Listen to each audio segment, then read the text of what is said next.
অত্যন্ত অল্প সময়ের মধ্যে অত্যন্ত প্রয়োজনীয় যে সমস্ত সংস্কারগুলো প্রয়োজন সেই সংস্কারগুলো করে দ্রুত জাতীয় সংসদ নির্বাচনে চলে যাওয়া।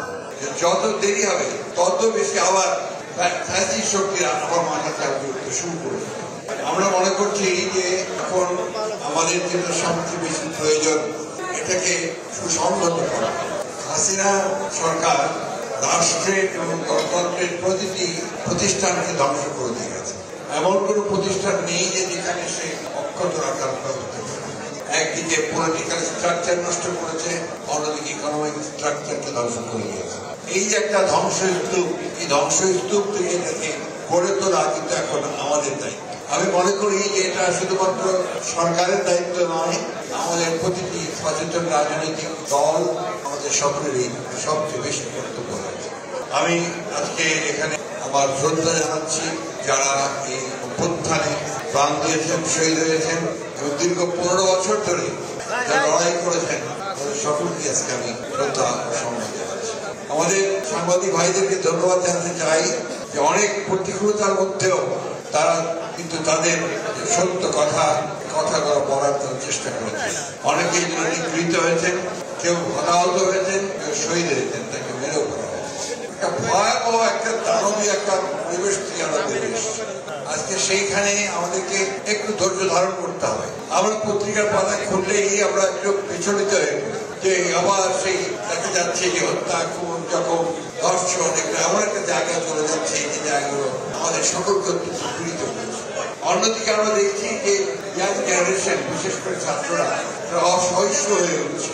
আবার দেখছি আপনার যে বিভিন্ন যে প্রতিষ্ঠানগুলো আছে, অর্গানাইজেশন আছে, তাদের কর্মীরা তারাও তাদের দাবিকে আমাদের রাস্তায় যাচ্ছে। মনে হয় যে এটা আমাদের সকলের এই ব্যাপারে পেশেন্স, ধৈর্য ধরা প্রয়োজন আছে। আমরা এখন যেটা চাইছি তো আন্তরিকভাবে চাইব, যেটা যে সরকার, প্রতিনিধি সরকার, আমরা সবাই মিলেই তাকে দায়িত্ব দিয়েছি।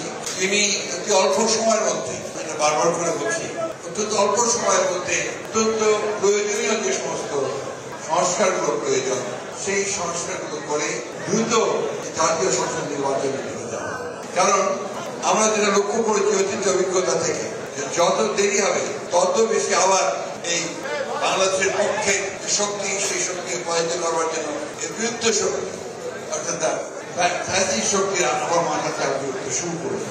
এবং তারা শুধু নয়, একই সঙ্গে আপনার যারা জঙ্গি ভাব মনোভাব থাকেন, যারা উগ্র মনোভাব থাকেন, তারাও কিন্তু একই সঙ্গে এই সুযোগ নেওয়ার চেষ্টা করে। আজকে তাই আমরা মনে করি যত দ্রুত নির্বাচন হবে, যত দ্রুত জনগণের নির্বাচিত প্রতিনিধিরা পার্লামেন্টে আসবেন, পার্লামেন্টে এসে তারা একদিকে দেশ পরিচালনা করবেন, অন্যদিকে তার অন্য যে পার্টি সংস্কারগুলো রয়েছে যেটা প্রয়োজনীয়, যেটা করা প্রয়োজন, সেটা আমরা সবাই মিলে একসাথে করতে পারি। আমরা বাংলাদেশ জাতীয়তাবাদী দলের পক্ষ থেকে এইটুকু বলতে পারি, we are committed two reform.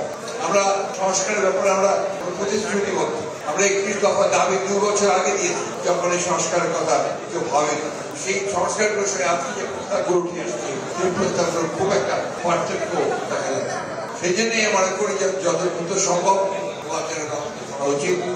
নির্বাচনকে সরকারের হাতে দায়িত্ব দিয়ে দেশে